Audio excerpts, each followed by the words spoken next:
Welcome to VM teachers. AP government DSC syllabus release చేసింది. So TET cum TRT ఉండదు, మనకు DSC ఉంటుందని clarification అయితే వచ్చేసింది మనకు. సో ఒకసారి మనం ఎస్జిటి సిలబస్ని ఒకసారి మనం పరిశీలిస్తాం. ఎస్జిటి వాళ్ళకి GK and current affairs 8 marks, perspectives in education 4 మార్కులు, ఎడ్యుకేషన్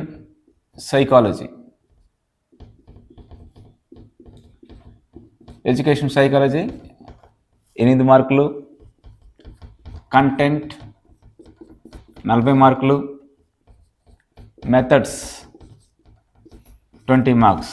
అంటే కంటెంట్ అండ్ మెథడ్ 60 మార్క్స్. ఓవరాల్గా మనం పరిశీలిస్తే తెలుగు నుండి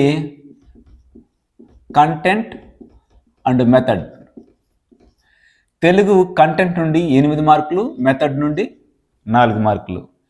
ఇంగ్లీష్ కంటెంట్ నుండి 8, మెథడ్ నుండి 4. మ్యాథ్స్ 8, కంటెంట్ మెథడ్స్ నుండి 4. సో అదేవిధంగా సైన్స్ కంటెంట్ 8, మెథడ్స్ 4. సోషల్ నుండి కూడా same, content 8, methods 4. Methodology 20, content 40, మొత్తం 60, ఈ యొక్క 20, మొత్తం 80 మార్కులకి డిఎస్సి కండక్ట్ చేయడం జరుగుతుంది. ఇది వరకు ఎక్కువగా మ్యాథ్స్ వాళ్ళకి వెయిటేజ్ ఇవ్వడం వలన నాన్ మ్యాథ్స్ వాళ్ళు ఇబ్బంది పడేవాళ్ళు. సో ఇప్పుడు సేమ్ ఈక్వల్గా అన్ని సబ్జెక్టులకి మార్కులు కేటాయించడం జరిగింది. సో నాన్ మ్యాథ్స్ వాళ్ళు కూడా హ్యాపీగా ఉత్సాహంగా చదవచ్చు. ఇప్పుడు ఈ ఎస్జిటి సిలబస్ను మనం పరిశీలిస్తే 3rd క్లాస్ నుండి 8th క్లాస్ వరకు మీరు అన్ని టెక్స్ట్ బుక్లు చదివితే సరిపోతుంది. 3rd క్లాస్ నుండి 8th క్లాస్ వరకు ఈ టాపిక్స్లలో ఏవైనా 9thలో కానీ 10thలో కానీ ఉంటేనే అవి మీరు చదవండి, లేకపోతే అవి చదవద్దు. లేని టాపిక్స్ చదవద్దు. ఈ 3rd to 8th topics 9th 10thలో ఉంటేనే చదవండి, లేని వాటిని మీరు చదవద్దు. కొంతమంది ఏం చేస్తారంటే ఈ టైంలో నోట్స్ ప్రిపేర్ చేస్తూ ఉంటారు. ఈ టైంలో నోట్స్ ప్రిపేర్ చేస్తే కష్టం. ఇప్పుడు సిలబస్ వచ్చేసింది కాబట్టి టెక్స్ట్ బుక్స్ మాత్రం ప్రిపేర్ అవ్వండి, ఎక్కువగా రివిజన్ వేయండి, టైం టేబుల్ ఫాలో అవ్వండి మీరు. ఇది ఎస్జిటి వాళ్ళకి సంబంధించి. నెక్స్ట్ స్కూల్ అసిస్టెంట్ సోషల్ వాళ్ళకి పరిశీలిస్తే సిలబస్ ఒకసారి చూస్తాం. ఇక్కడ వీళ్ళకి GK and current affairs 10 marks, perspectives 5 marks, classroom implicational psychology. So దీనికి వచ్చి 5 marks. Next content 40 marks, methods 20 marks. ఇది వరకు స్కూల్ అసిస్టెంట్ వాళ్ళకి ఈ టైప్ ఆఫ్ సైకాలజీ లేదు.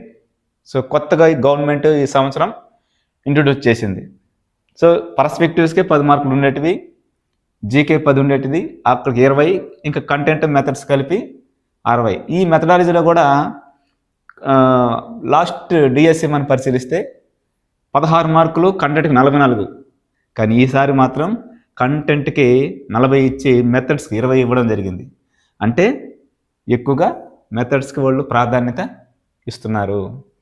స్కూల్ అసిస్టెంట్ వాళ్ళు ఏ సిలబస్ని మనం పరిశీలిస్తే 6th క్లాస్ నుండి 10th క్లాస్ వరకు ఉన్న అన్ని టెక్స్ట్ బుక్స్ని, అంటే సోషల్ సంబంధించి బ్రీఫ్గా చదవండి. మీరు 6th నుండి 10th వరకు ఆల్ టెక్స్ట్ బుక్స్ చదివి మెథడ్స్ని మీరు కంప్లీట్ చేసినట్లయితే మనం డిఎస్సి రేస్లో ఉన్నట్టే. కొంతమంది ఈ సిలబస్ కాకుండానే ఇంటర్మీడియట్ బుక్స్ ఎత్తుకుంటారు వెళ్ళేసి. ఈ సిలబస్ కంప్లీట్ చేస్తేనే మీరు ఇంటర్మీడియట్కి వెళ్ళండి. ఇంటర్మీడియట్ నుండి 10% లేదా 20% బిట్స్ వస్తాయి. మనము ఖచ్చితంగా మనం ఈ సిలబస్ కంప్లీట్ చేస్తే అక్కడికి వెళ్తే మనకు కొంచెం బెనిఫిట్ ఉంటుంది. ఈ సిలబస్ పక్కన పెట్టి మనం ఇంటర్మీడియట్ బుక్స్ ఎత్తి కూర్చున్నామంటే టైం వేస్ట్ అయిపోతుంది. బిట్స్ ఎక్కువగా 80% 6th to 10th వస్తుంది, మెథడ్స్ వస్తాయి. ఇంటర్మీడియట్లో కూడా మీరు జాగ్రఫీ పరిశీలిస్తే ఫస్ట్ ఇయర్లో వరల్డ్ జాగ్రఫీ వస్తుంది, సెకండ్ ఇయర్లో ఇండియన్ జాగ్రఫీ వస్తుంది. సో 6th నుంచి 10th వరకు ఉండే సిలబస్ ఎక్కడ టచ్ అయితే అవి చదవాలి మీరు. సో నాకు తెలిసి ఇండియన్ జాగ్రఫీ 9th ఉంది కాబట్టి ఇక్కడ మీరు ఇంటర్ సెకండ్ ఇయర్ చదవాల్సిందే. ఫస్ట్ ఇయర్ మనం పరిశీలిస్తే వరల్డ్ జాగ్రఫీ 6th టచ్ అవుతుంది, 7th టచ్ అవుతుంది. కాబట్టి వరల్డ్ జాగ్రఫీ కూడా కొన్ని టాపిక్స్ మనం చదవాలి. నెక్స్ట్ హిస్టరీ పరిశీలించినట్లయితే సోషల్ వాళ్ళు first year Indian history compulsory మొత్తం చదవాల్సిందే. Second year world history 9th 10th ఉన్న వరల్డ్ హిస్టరీ టాపిక్స్ ఏమైనా ఇంటర్మీడియట్లో ఉంటే అవి మీరు చదవాలి. సేమ్ పాలిటిక్స్లో సో ఫస్ట్ ఇయర్లో ఈ లోయర్ సెక్షన్లో ఉన్న 10th ఉండే సిలబస్ ఎక్కడ ఉంటే మీరు చదవండి. ఫస్ట్ ఇయర్ వచ్చే బహుశా ఓల్డ్ పాలిటీ ఉంటుంది, second year Indian polity. So economics కూడా సేమ్ ఈ టాపిక్స్ ఇంటర్మీడియట్లో ఉంటేనే అవి మనం చదవాలి. సో ఇంటర్మీడియట్ నుండి ఒక 20% లేదా 10-20 మధ్యలో ఆ పర్సంటేజ్ తీసుకొని వెయిటేజ్ తీసుకొని మార్కులు ఇవ్వడం జరుగుతుంది. మీరు ఖచ్చితంగా 6th నుంచి 10th వరకు ఒక్క బిట్టు బాగుండా కానీ చదివినట్లయి మెథడ్స్ మీరు కంప్లీట్ చేస్తే మీరు డిఎస్సి రేసులో ఈజీగా ఉండేదానికి అవకాశాలు ఉంటాయి. మీరు టాప్లో ఉండాలి, మనం టాప్ 1లో ఉండాలనుకుంటే ఈ బుక్స్ కంప్లీట్ అయిన తర్వాత మీరు ఈ సిలబస్ ఎత్తుకోండి. ఈ విధంగా మీరు ప్రిపేర్ అయినట్లయితే మనం డిఎస్సి రేస్లో ఉంటాం, మనం ఈజీగా జాబ్ వచ్చేదానికి అవకాశాలు ఉంటాయి. సో అందరూ బాగా చదవండి. అందరికీ ఆల్ ది బెస్ట్.